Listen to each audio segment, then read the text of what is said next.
Hello and welcome! Today I'm going to be going over my Draconathon TBR.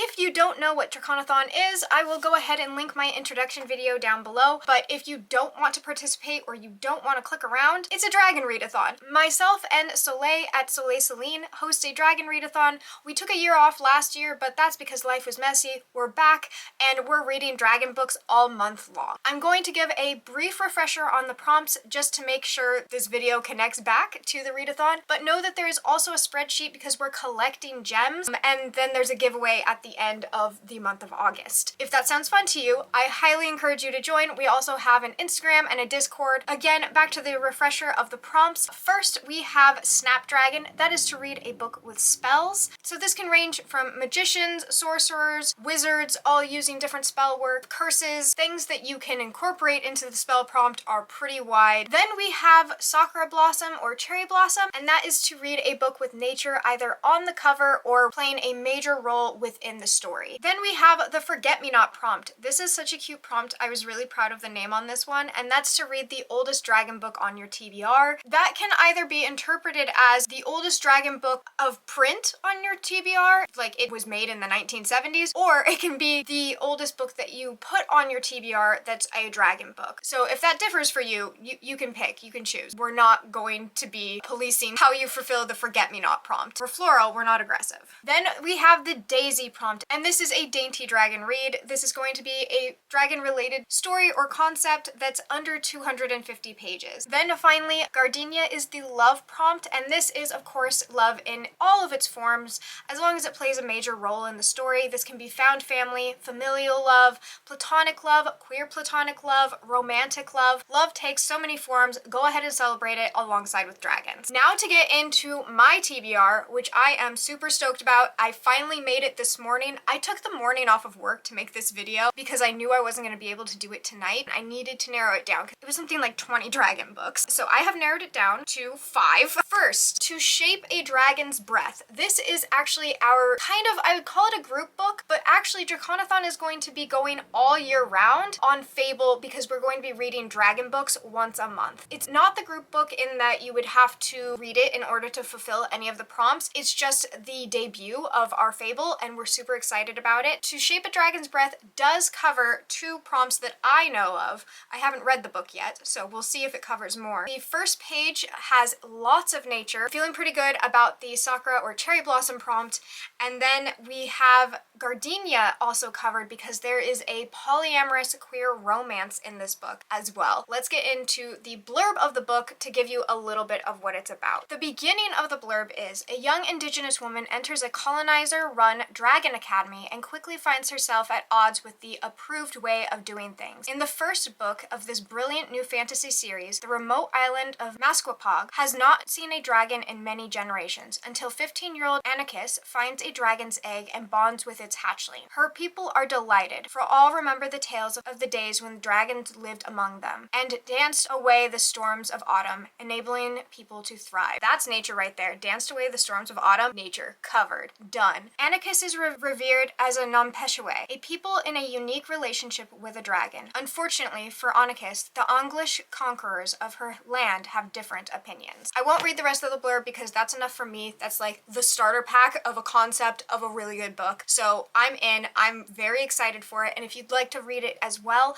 you can join us on Fable. There will be links down below. Next is The Last Fee Hunter, or Fi Hunter. I'm not entirely sure. That's not cool of me, but I don't know what else to tell you. It is a Thai-inspired dragon fantasy book, but from the moment I saw like an excerpt of it, I knew I wanted to read this book. I know that it covers the nature prompt because it has a ghost forest, and then I also know that it covers the Snapdragon prompt because rumor has it there is a spell that happens. It's considered a spoiler, and I don't know the intricacies of it or anything like that, but it could also be considered a content warning. Please go into it carefully if you do decide to read this one. I did a little bit of researching of it it for myself, but for my content warnings, I don't know yours, so take care of yourself and look into it. And then finally, the Gardenia prompt is once again covered, this time just as a romantic subplot because I read the blurb. It seems as if there's a romance forming here. So let's get into that blurb. The short version, please. Ambitious Fi Hunter and perpetual lone wolf, X, finds his road to glory interrupted when a heavily pregnant runaway enlists his help to escape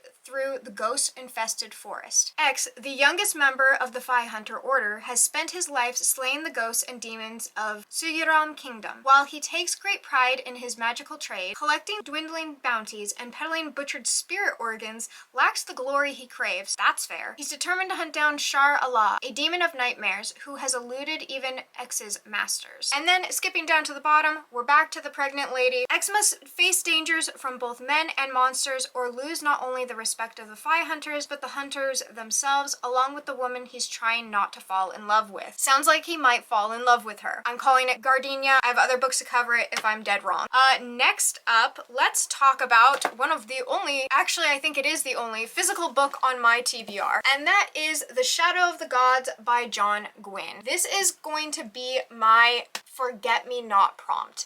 This is my oldest book on my TBR with dragons because it went directly back onto my TBR when I finished it. I've read this book before. I gave it a 3.5. I was also going through an intense situation. My cat was dying. My move to Japan was being delayed. I was stuck in my grandmother's flooded basement. A pandemic? It was a lot. So I read this book under duress, and I finished this book feeling really frazzled and feeling like I didn't take in the most important parts of what was happening. I just kind of took in the plot and it wasn't like enough, but I also knew I wasn't giving it enough and I knew I just needed to try it again. So I'm going to give this book its actual fair shot. I'm going into a very lovely August, I'm fairly sure. What is this book about? Let's open it up and read it just because I hardly ever get to do that anymore. A lot of my books are no longer physical. A century has passed since the gods fought and drove themselves to extinction. Now only their bones remain, promising great power to those brave enough to seek them out. As whispers of war echo across the land of Birgrid, fate follows in the footsteps of three warriors, a huntress on a dangerous quest, a noblewoman pursuing battle fame, and a thrall seeking vengeance among the mercenaries known as the Bloodsworn. All three will shape the fate of the world as it once more falls under the shadow of the gods. This is a Norse-inspired book. It's packed with a lot of mythology, magic, really intense battle gore. It had a lot going for it, and it also covers the Gardenia prompt because there is a really prominent character in here. I don't feel that it's a spoiler because it's the catalyst for her entire story, but she's trying to find her son. She is very maternal in doing so, and familial maternal love, definitely a Gardenia. Once again, Gardenia covered. Not worried about Gardenia. Next is a little bit lower on my priority TBR because most all of the other prompts have been fulfilled.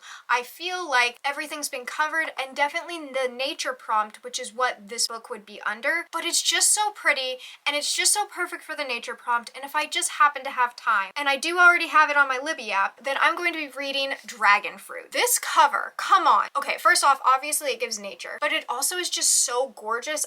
I want it physically, but I need to read it to make sure that it works for me physically. So Dragon Fruit is based off of Pacific Island mythology, which sounds so cool and so refreshing and so summery. And the blurb goes like this. In the old tales, it is written that the egg of a sea dragon, dragon fruit, hold within it the power to undo a person's greatest sorrow, an unwanted marriage, a painful illness, an unpaid debt, gone. But as with all things that promise the moon and the stars and offer hope when hope is gone, the tale comes with a warning. Every wish demands a price. That also, I feel like, could fall into spells in Snapdragon because there's like a curse attached, but I don't know. I'm playing around with it. We'll see. I really, really want to read this, and I already have the audiobook downloaded from Libby, so it seems very convenient, and I can see maybe picking it up as like a refreshing book to read alongside some of the heavier reads. And whether I do or not, I would love to know if you have read it or if you're interested in it, but I haven't seen much of it, so let me know your thoughts. Finally, I still have to fulfill the Daisy prompt for a dainty read, and I found just the book. Look at the cover. It's also an indie read, and it's on my goals list for reading more indie books and specific indie books I was interested in. This is The Stories That Told Me by Kayla Kempers. Kayla is also on YouTube, so I'll link her video down below, hopefully one of her talking about it, but I just thought it was such a lovely premise, and it's also 100 pages. That's perfect. That is just the right amount, and it's a poetry collection, and dragons are on the cover as well. I also feel like most likely because it's covering fantasy topics that it could fit into the Snapdragon prompt as well,